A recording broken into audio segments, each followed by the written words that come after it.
Shine परिवार के सभी कस्टमर्स, सभी एसोसिएट, आप सभी लोगों को Rashid Naseem chairman shine group का प्यार भरा नमस्कार। और तहे दिल से उस ऊपर वाले का शुक्रिया अदा करते हुए मैं आज आप सभी लोगों को सिर्फ एक बात कहना चाहूँगा। मेरा फाइनल वर्जन मेरी वॉइस रिकॉर्डिंग का माननीय न्यायालय के जजमेंट आने के बाद आएगा, लेकिन उससे पहले एक बात कहना चाहूँगा कि न्यायालय के अंदर की प्रक्रियाओं में जो आज एक चीज़ हुई, जिसे माननीय न्यायाधीश महोदय ने सभी अधिवक्तागण से पूछा कि आप क्या चाहते हैं, आप अपना पैसा, अपनी ज़मीन चाहते हैं, क्या चाहते हैं। ये सारी चीज़ें जो उन्होंने पूछी आज, यही चीज़ तो आप सभी लोगों से कंपनी बार बार पूछ रही थी कि आपको आखिर क्या चाहिए। आपको आपका पैसा चाहिए, आपको आपकी ज़मीन चाहिए तो आप सपोर्ट करें, और बाकी सारी चीज़ों से क्या फ़ायदा। और इतने दिन से जब कभी भी सोशल मीडिया पर कोई भी वाहियात किस्म का इंसान कोई फालतू चीज़ ऐसा डालता था तो मैं यही कहा करता था कि इससे आपको क्या फ़ायदा मिलने वाला है। क्या आपकी लायबिलिटी, आपकी कोई चीज़ ख़त्म हो रही है इससे? तो जाहिर सी बात है कि आप सभी लोगों ने आज देखा, जो हम उपस्थित थे न्यायालय के अंदर, कि न्यायिक प्रक्रिया किस तरह से काम करती हैं अगर उसको कायदे से काम करने का और रास्ता दिया जाए।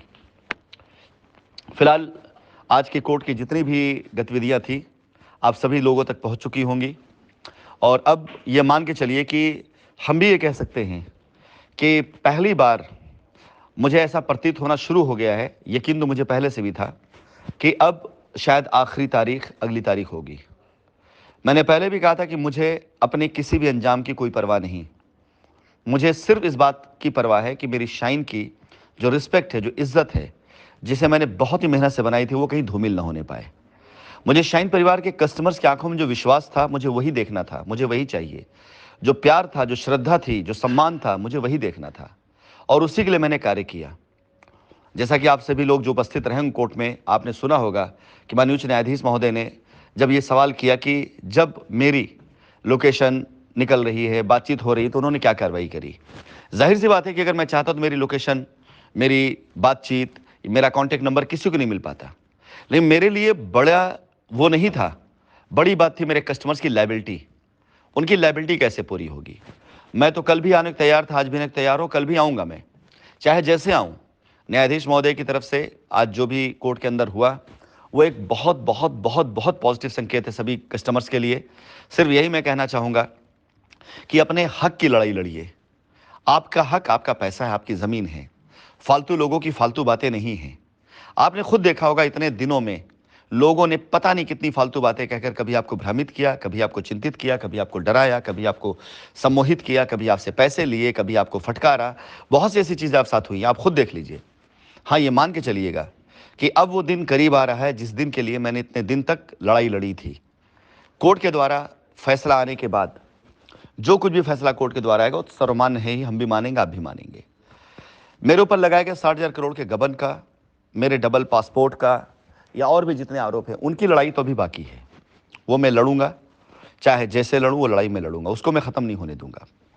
हर वो कस्टमर, हर वो ग्राहक जो ऐसे किसी पिटीशन का पात्र है जिस पिटीशन के अंदर कंपनी के ऊपर गलत आरोप लगाए गए, जिस पिटीशन में अपने पैसे की बात को ना करके फालतू बात ज़्यादा की गई, वो सारी की सारी पिटीशन, वो पूरी के पूरे लोग, वो सारे सारे ग्राहक, वो ऐसी जो अब तक बाधाएं आई हैं, इन बाधाओं को डालने वाले लोगों में काउंट हो गए।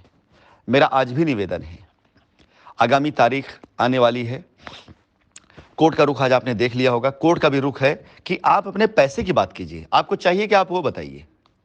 तो अपने पैसे की बात करने के लिए अगर आप कंपनी की जो भी अस्मिता है बिला वजह खराब करने का जो प्रयास किया जा रहा है, कंपनी की जो इज्जत है जिसे बिला वजह खराब किया गया, चाहे सोशल मीडिया के जरिए, चाहे मीडिया के जरिए, अगर उधर खड़े हुए हैं, तो जाहिर सी बात है हम अगली तारीख जब भी आएगी कोर्ट के अंदर, जब भी ये बात चलेगी, तो हम अपनी तरफ से बात डालेंगे भी कि हम पे जो आरोप लगाए गए, एक बार इनकी जांच की जाए। एक बार ये देखा जाए कि आरोप लगाए क्यों गए, लगाया किसने। जो लोगों ने एफआईआर करी, एक बार इसको चेक किया जाए कि ये लोग सही एफआईआर करने वाले लोग हैं, इन्होंने झूठ मूठ डाल दिया है। ये हमारा अधिकार है और हम जाहिर सी बात ये काम करवाएंगे। लेकिन हमारा हर वो ग्राहक जो भ्रमित हुआ, जिसे लोगों ने बरगलाया, बहकाया, धमकाया, उकसाया, कुछ भी किया, उस ग्राहक के साथ मैं खड़ा हूं। मेरा सिद्धांत कल भी था कि हमारा आदमी अगर हमारा है तो अच्छा है, चाहे बुरा है वो हम देख लेंगे, लेकिन वो हमारा ही रहेगा। लेकिन कोई इंसान हमसे बाहर जा करके हमारे ऊपर गलत आरोप करेगा, हमारी इज्जत पर, हमारी स्मिता पर अगर वो उंगली उठाएगा, तो उसके लिए ये लड़ाई कल भी खुली थी, आज भी खुली और कल भी खुली रहेगी।